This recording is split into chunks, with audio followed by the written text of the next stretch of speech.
Nos séculos XIV e XV, como ainda não se tinha conhecimento da tinta a óleo, uma técnica de pintura chamada têmpera foi largamente utilizada na arte italiana, tanto na produção de afrescos quanto em painéis de madeira denominados ícones. A têmpera é uma técnica de pintura na qual os pigmentos ou corantes são misturados a um aglutinante. Esse aglutinante pode ser uma emulsão de água e ovo. Devido às limitações da técnica na gradação das tonalidades das cores, a têmpera viria a ser substituída por pintores e artesãos do século XV pela pintura a óleo. A pintura a óleo alcançou máxima expressão em meados de 1600, sendo os irmãos flamencos Jan e Hubert van Eyck os primeiros a utilizarem a técnica entre os artistas da época. O artista precisava ser praticamente um alquimista para produzir seus pigmentos, telas, impermeabilizantes e todo o material necessário para pintar. Um dos materiais principais, a tinta, era feita através de processos de pulverização ou moagem de materiais brutos, como minérios e vegetais. O pó resultante desse processamento era conhecido como pigmento ou corante. Muitas vezes, a produção de tinta utilizava os mesmos ingredientes de substâncias medicinais, como ervas, óleos, marfim e outros. Artistas e médicos adquiriam seus ingredientes numa mesma loja, correspondente às farmácias de hoje, colocando-os praticamente no mesmo patamar. Até mesmo o santo padroeiro dos médicos, São Lucas, era o mesmo dos artistas.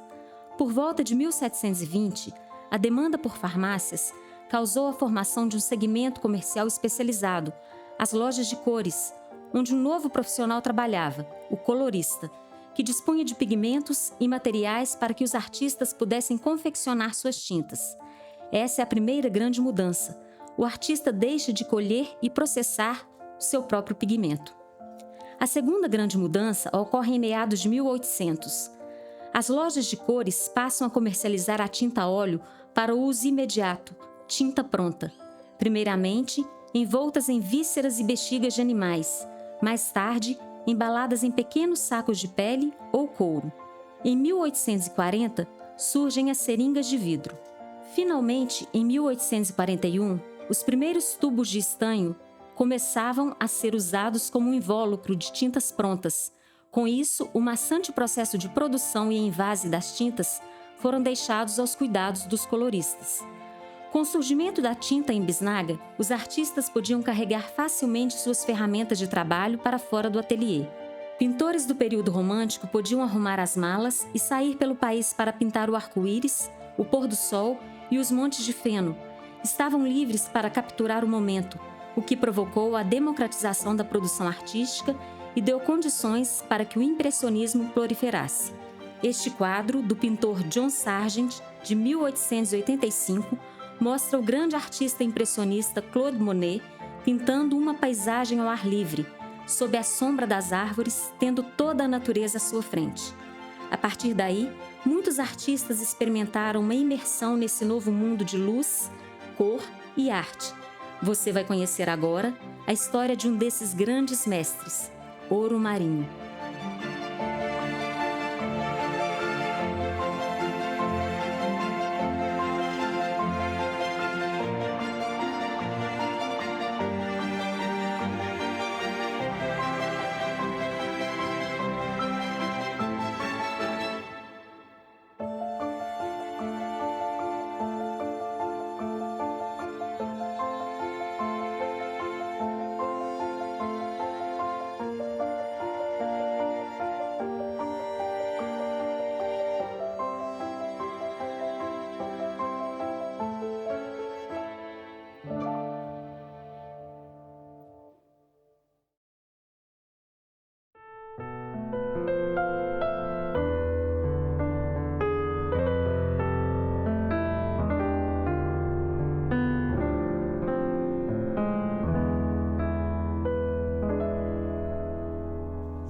Tia Lúcia tinha pintura como um hobby.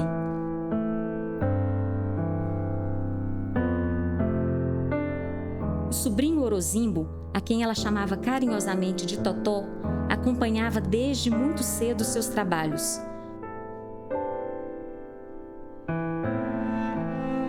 Foi tia Lu que concedeu a Ouro suas primeiras experiências com as tintas e o pincel.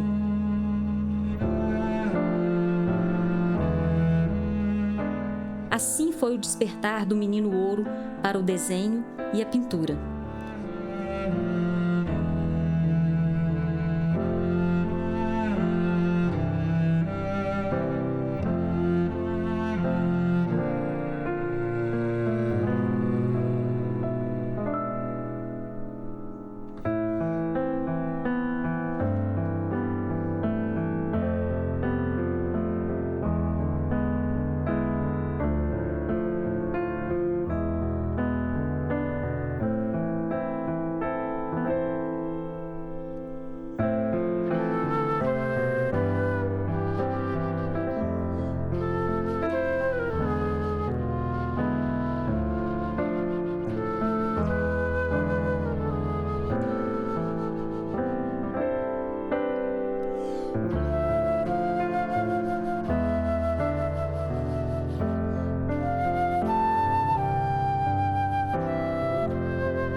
Como eu tinha estudado em Belo Horizonte, eu vinha para cá nos finais de semana, então eu sempre estava pintando aqui em casa.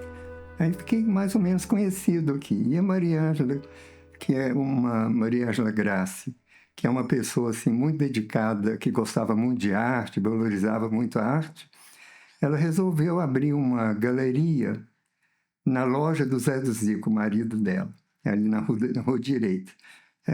A galeria chamava Arte Galeria. E ela convidou 4 artistas para fazer a exposição inaugural. Foi muito concorrida, muita gente presente, muitas pessoas. A Mariana vendeu umas 30 telas minhas ao longo do tempo que ela ficou lá. E depois ela veio aqui em casa, frequentava aqui muito, assim, me dava dicas. Por exemplo, ela falou assim, porque eu assinava Almeida, porque lá no colégio, nos colégios, nas escolas onde eu trabalhava, os alunos me chamavam de Almeida, ou às vezes Orozimbo. Então ela falou assim, não, você não assina Almeida nem Orozimbo, não, porque é um nome assim, pouco artístico. Como o seu apelido aqui é Ouro, mas o pessoal daqui de casa me chamava de Ouro, O-U-R-O. Ela falou assim, põe Ouro, porque é um nome menor, mais fácil. Então, eu aceitei a sugestão dela, e ela disse também, falou assim, você tem que sair do clássico, porque isso aí é coisa para museu. Por que você não pinta assim... faz a pintura moderna. Eu falei, Maria Ângela, mas eu gosto disso. Então, eu não tenho o menor compromisso com as pessoas, não. O meu compromisso é comigo mesmo. Eu gosto de fazer, eu faço pintura porque eu gosto de pintar. E por isso eu não aceitei a sugestão dela. Filho caçula de Antônio Messias de Almeida e Isaltina Marinho de Almeida, Orozimbo Marinho de Almeida nasceu em Pará de Minas, Minas Gerais, no dia 6 de novembro de 1942, irmão de Adriana, Carminha e Mariinha, as duas últimas por parte de pai. Orozimbo foi uma criança tímida, obediente e de fácil convivência, porém calada e reflexiva. Não gostava de seguir modelos, estava sempre na dele. Seguia a máxima ditada por sua mãe: concorde com as pessoas, ouça sugestões, mas faça aquilo que você quer. Certa vez ele disse: amo a solitude, que é o ato de isolar voluntariamente, de tornar-se só consigo. Diferente da solidão, que não é voluntária, amar a solitude é amar a liberdade. A verdadeira solitude não tem necessidade de gritar para o mundo que está bem, não precisa entrar nas redes sociais e falar desesperadamente com as pessoas. Bem, falar do meu tio Ouro é falar de um ser muito iluminado. Acho que quando a minha avó o concebeu, Deus deve ter falado assim: ó, Isaltina, tô te mandando um anjo aí. Que é assim que ele é. É uma pessoa de muito valor, muito educada, fala baixinho, respeita as pessoas, é muito cuidadoso também com as pessoas, né? Enfim, é um ser humano maravilhoso. Ele tem muitos talentos, né? Ele veio com muitos talentos, além da pintura, que é assim, que é um pintor, um artista de extrema sensibilidade. Ele consegue transitar, né, do estilo clássico para o impressionista com muita facilidade. E foi também um professor muito vocacionado. Os alunos o adoram. Tem uma facilidade de ensinar conteúdos assim que não são muito confortáveis para a gente, né? Como é o caso da matemática, da geometria, álgebra, cálculo. E isso aí ele fez assim de forma muito natural, muito tranquila, por mais de 50 anos. E era sempre convidado para ser paraninfo dos alunos lá na PUC, né? Era conhecido como o professor Almeida. Então, e quando eu venho aqui em Pará de Minas, final de semana, eu gosto de ir na casa dele, para conversar com ele, passear pelo jardim, o quintal dele é lindo. É uma casa assim muito integrada à natureza, sabe? Com muita árvore por perto, flores, pássaros. E eu acho que é um lugar de muita paz. Eu sou muito grata por ter na nossa família uma pessoa tão genial mesmo, tão culta, tão evoluída quanto o Tioro. Eu espero assim que ele viva muito ainda e com muita saúde, porque eu acho que ele é merecedor disso. Orozimbo iniciou seus estudos primários no Externato São Roque. Cursou a 3ª e 4ª séries na Escola Estadual Torquato de Almeida. Estudou no Ginásio São Francisco, atual Escola Fernando Otávio, à época dirigida pelos frades franciscanos, e depois o ensino médio na Escola de Comércio Nossa Senhora da Piedade, ainda em Pará de Minas. Quando terminou o ensino médio, Ouro se transferiu para Belo Horizonte para continuar seus estudos e já pensava em procurar um curso de desenho. Não tinha dúvidas de que seria professor, restava apenas decidir a área de atuação. Como tinha muita dificuldade em matemática, em parte pela rispidez de seu professor do Colégio São Francisco, dirigido pelos franciscanos holandeses, decidiu se tornar professor de matemática e ensinar esse conteúdo de uma forma tal que o estudante se sentisse mais confortável na sua aprendizagem. Foi aprovado no vestibular da UFMG e já no primeiro ano de faculdade começou a lecionar no Colégio da Universidade Católica em 1967. Morava no bairro São Cristóvão, quando iniciou como aluno do renomado pintor Raimundo Costa.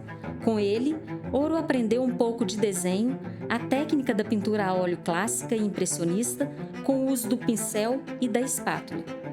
Estudei com Raimundo até 1975, ocasião em que ele sugeriu que eu seguisse pintando sem as aulas, pois precisava caminhar sozinho. Palavras de Ouro. Eu lembro que o Edgar Walter, um pintor muito clássico e muito conhecido nos meios aqui, ele era do Rio, mas morava aqui no interior de Minas e pintava paisagens maravilhosas, naturezas mortas. E ele tinha uma galeria lá no Otton Palace Hotel. Eu passava lá, mas eu ficava assim, encantado de ver a pintura dele. Eu olhava os detalhes, a pincelada que ele deu, a luz e sombra. Então, a transparência da tinta, isso tudo me motivou. Só de observar a pintura do Edgar Walter, até porque a galeria era dele. Não era de um outro, mas só expunha quadros dele, mas era lotado lá. Então, a minha grande motivação para continuar no clássico foi ele. Com o passar do tempo, eu fiquei conhecendo lá numa reunião de pais, eu me encontrei com uma das mães dos alunos lá, era Gui Hackner, bem conhecida, aquarelista. Então, eu conversando com ela, ela falou assim, eu vi sua exposição uma exposição que você fez na PUC, gostei muito dessas telas, e nós ficamos conversando assim sobre esse assunto. Eu falei, Gui, você não dá aula, não? Eu queria aprender aquarela. Ela falou assim, vai lá em casa que eu vou te ensinar tudo o que eu sei sobre aquarela. Mas eu fiz um curso com ela, 1 ano, ela não cobrou nada. Eu dava aula, acabava a aula, eu ia correndo para a casa dela, pintava lá uma parte da tarde. E depois disso, um dia ela falou comigo assim, quem pinta óleo jamais será um bom aquarelista. Eu falei, por quê, Gui? Porque a luz na pintura a óleo é a última coisa que você coloca. Na aquarela é a primeira, é o branco do papel. Então, o branco do papel é a luz. Você não pode cobrir aquilo. Se você cobrir, está perdido o seu trabalho. Eu falei, não, mas valeu a intenção, mas eu gosto muito de aquarela, mas nunca mais tentei. De vez em quando eu faço alguma coisa. Eu tenho 1 ou 2 trabalhos só de aquarela. No início da década de 90, acho que foi em 92, eu fiz vestibular para estudar lá na Guinhar e adorei o curso lá num certo aspecto, porque eu pensei que chegando lá eu fosse aprender o clássico. E lá na Guinhar, naquela época, eles eram bem de vanguarda. Então, Guinhar mesmo, que hoje está fazendo 80 anos de escola nesse período aí, comemorando os 80 anos, e eles pintavam no parque, de vanguarda. O clássico para eles, eu acho que não era a primeira linha. E então eu fiquei assim, pensando, falei, gente, mas está valendo aqui, porque eu fiz um curso de desenho muito bom lá com a professora chamada Zeni Amorim. Então, na parte de desenho foi muito boa. Eu agradeço muito a Guinhar. Eu fiz 4 semestres lá.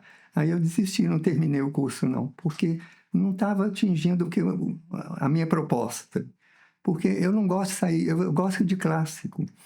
Então, no final dos anos 90, eu conheci um pintor numa exposição que eu fui. Ele estava numa exposição dele, que me convidaram para a exposição, eu fiquei conhecendo Robson Neves. É um pintor também bastante clássico, discípulo do Edgar Walter. Ele falou assim, se você quiser eu dou aula, eu tenho uma turma boa lá em casa. Aí eu passei a frequentar o ateliê dele.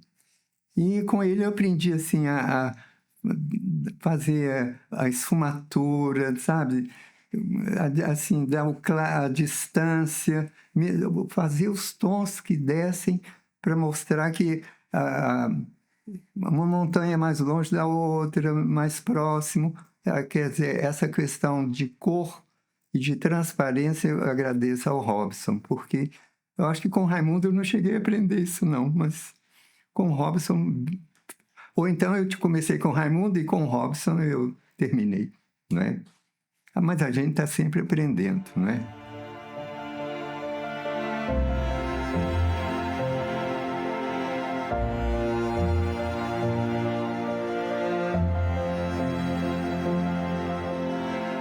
Como o artista trabalhava em tempo integral no Colégio Sacré-Cœur de Marie e na PUC Minas, passou a se dedicar à pintura apenas nos finais de semana, que passava em Pará de Minas. Durante um bom tempo, manteve 2 turmas de alunos aos finais de semana, tendo impulsionado para o mundo das artes artistas como Vânia Barbosa, Paulo Moreira, Edivar Moreira, Auxiliadora e muitos outros. Foi no ateliê do Almeida que eu tive a minha primeira experiência com a arte. Foi onde ele, né, que abriu as portas da arte para mim. E eu não esqueço nunca, né, jamais essa imagem de estar no ateliê dele, que era inserido num quintal, né, um quintal assim maravilhoso. E eu muito jovem, eu perdi o meu quintal da terra onde eu nasci. E eu reencontro o meu quintal no ateliê dele. Então eu podia perceber que as imagens, as cores que estavam ali na paleta vinham também da terra, né? E o Almeida, ele me chamava muita atenção pelos tons ocre, né? Inclusive, uma vez ele me manda um postal de Firenze falando que ele estava inserido nos tons ocre, de Firenze. E eu percebi que esses tons eu encontrava também na terra, né? Naquela terra que estava ali exposta. Daí vem a minha ligação, que eu tenho hoje, né, tão com a terra, mas ele nunca me tolheu, sabe? Foi uma pessoa grandiosa, super importante. O Almeida foi uma pessoa fundamental, né, na minha arte. Foi um grande mestre que eu tive. E eu acho que o começo é a base de tudo, né? O começo é a base de tudo. E ele me deu asas, realmente. E até hoje, né? É uma pessoa que eu tenho um grande carinho, um grande respeito, sabe? E admiração, né? Eu tive o privilégio, realmente, de ter esse mestre na minha vida.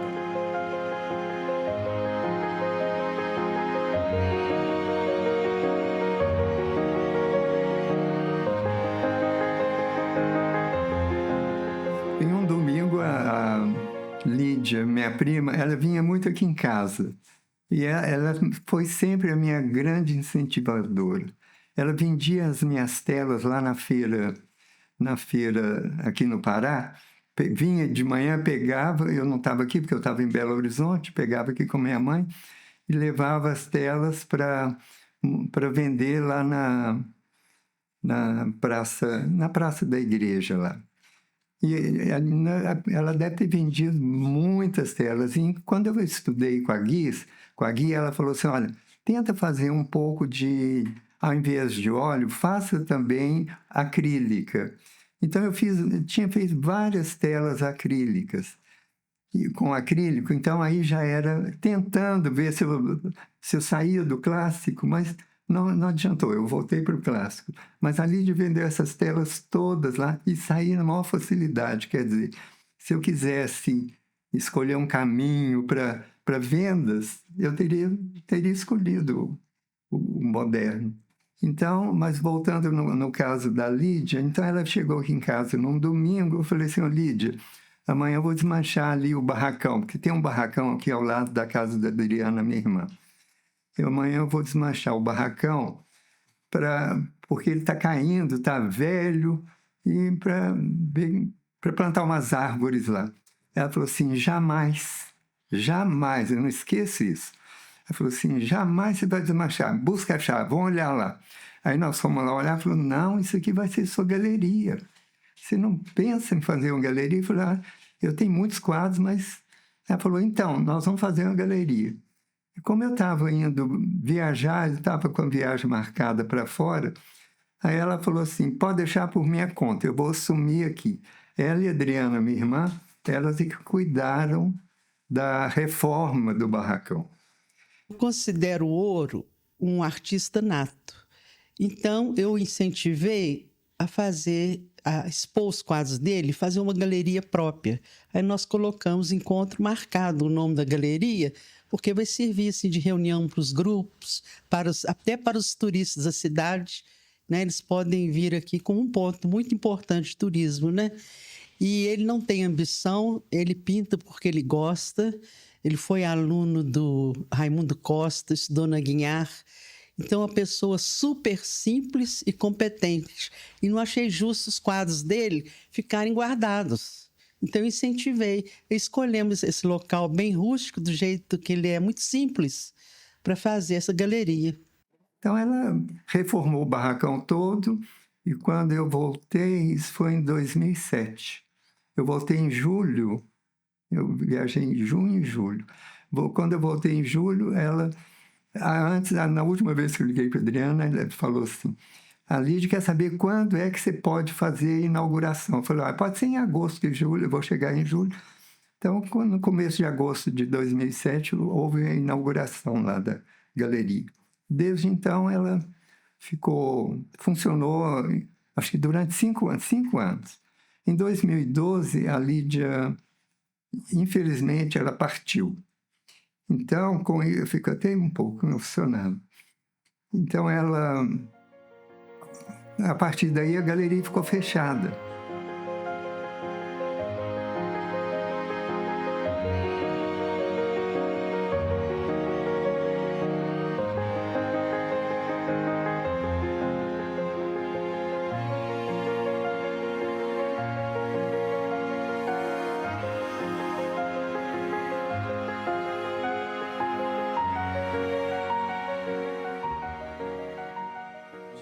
Bem, lá na PUC eu sempre trabalhei na unidade do coração eucarístico. E lá eu dei aula nos cursos de engenharia civil, eletrônica. Então, quando foi em dezembro de 2020, eu me aposentei. Comecei o mestrado em 2016. Quando foi em 2018, eu fiz a defesa da dissertação. Essa dissertação ela virou um livro, que é chamado Brunelleschi e a Cúpula da Catedral de Santa Maria del Fiore, de Florença. O meu objetivo, o objeto da minha dissertação foi exatamente verificar o que o Brunelleschi, esse artesão e mestre de obras, o que ele colocou de matemática, porque a cúpula foi construída em 1420, o início dela se deu em 1420. Foram até 420 até 436, 16 anos de construção.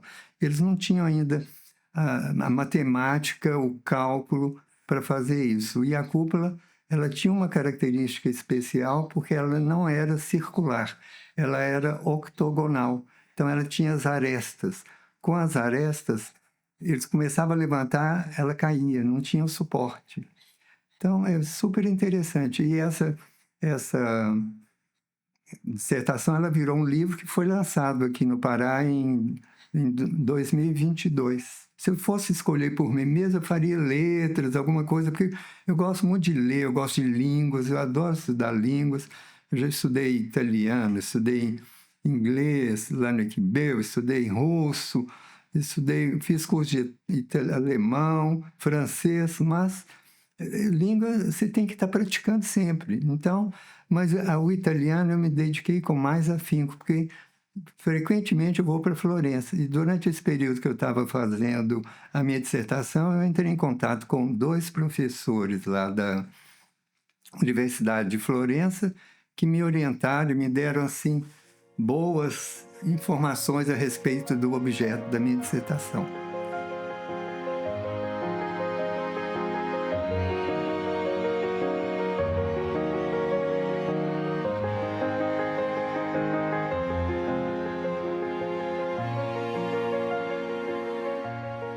Logo que eu comecei a estudar, aliás, já estava no Raimundo há uns 4 anos, ele falou assim, nós vamos fazer uma exposição coletiva dos alunos aqui. Então, eu entrei foi a minha primeira exposição, foi em 1973, eu me lembro, foi lá na Caixa Econômica Federal, Agência Tupinambás. Lá tinha uma galeria de arte no saguão. Depois, 2 anos depois, nós fizemos também com o Raimundo Costa, coletiva, no Hotel Serrana Palace. Depois, aqui no Pará, a primeira exposição foi na Casa da Maria Ângela. Na Casa da Cultura eu fiz 2 exposições. E na Escola de Arte, eu acho que 4 ou 5 exposições. Expus também em Arcos, na PUC de Arcos, lá na PUC de Contagem. Quer dizer, a PUC levantou bem, me ajudou bem nesse aspecto de divulgação do meu trabalho. Mas lembrando sempre que eu só faço clássico. Sobre a arte de ouro marinho, a professora de literatura brasileira em Introdução ao Estudo de Textos da PUC Minas, Terezinha de Jesus Oliveira, escreveu: a obra de ouro marinho se caracteriza pela constante temática, pela técnica dos ângulos e dos detalhes, pela força expressiva das cores e a liberdade conciliadora das propostas de temas, do gosto acadêmico que se funde com a linguagem impressionista, até o esquematismo quase estilizado do contemporâneo. A técnica de focalizar ângulos da paisagem urbana, aspecto ou detalhe dos objetos representados, tem a força de estabelecer o vínculo entre espectador-obra. Provocado em sua imaginação por essa técnica de cortes, o espectador é levado a continuar, a compor o texto pictórico, a imaginá-lo, a dar-lhe um final.